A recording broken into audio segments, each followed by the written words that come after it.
I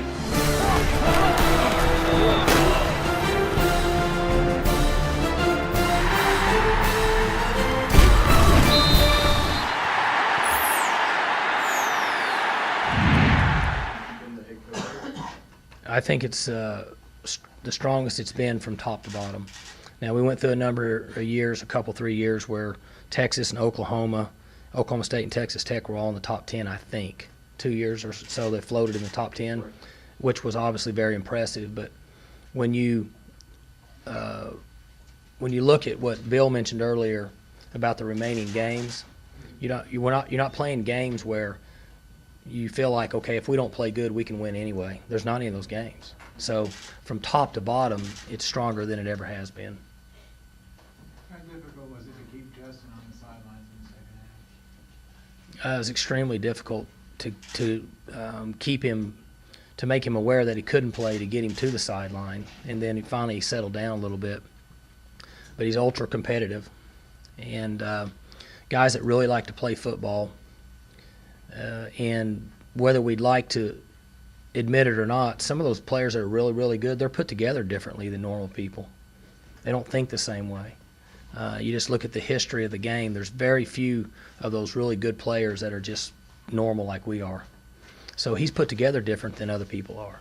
And it's frustrating for him when he can't get out and do what he loves to do, which is play the game. But finally we kind of got him settled down there a little bit, and he was okay. Was that a circumstance where he was trying to convince you that he was okay to go back in, but you were having to listen to the medical staff? Yes, but we didn't really give him the choice. We told him he's not going to play, and we didn't really give him that opportunity. There's not a discussion really from a medical standpoint. When we have a player that's in that situation, we're not going to put him on the field. And so there's really no discussion. And he finally kind of bought in as it went on. Did he have a concussion, Mike, or was it something less serious? It's not a concussion. Well, I mean, tomorrow they'll give us the final rundown, but in my opinion, he had something, but and not to shy away from the question, but I don't know what that means anymore. It's confusing. It's much different.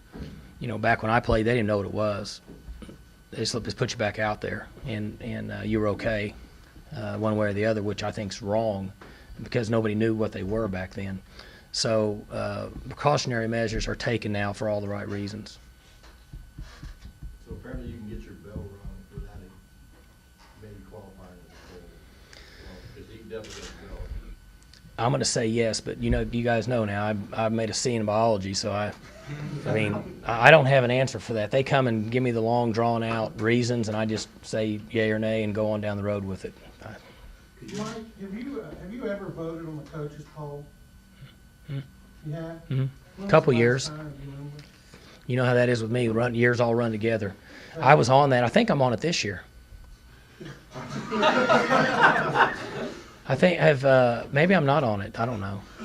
I was on it though for a while, a couple years, but I can't remember for sure. I must not be on it because isn't there another one that comes out pretty soon that you're supposed to vote on? Well, you're talking about two different things, aren't you? Well, I don't know. Is it you talking about like a weekly? Yeah, I'm not on that. I've been on that one, Right. but I'm not on it now. Yeah. Does it bother you?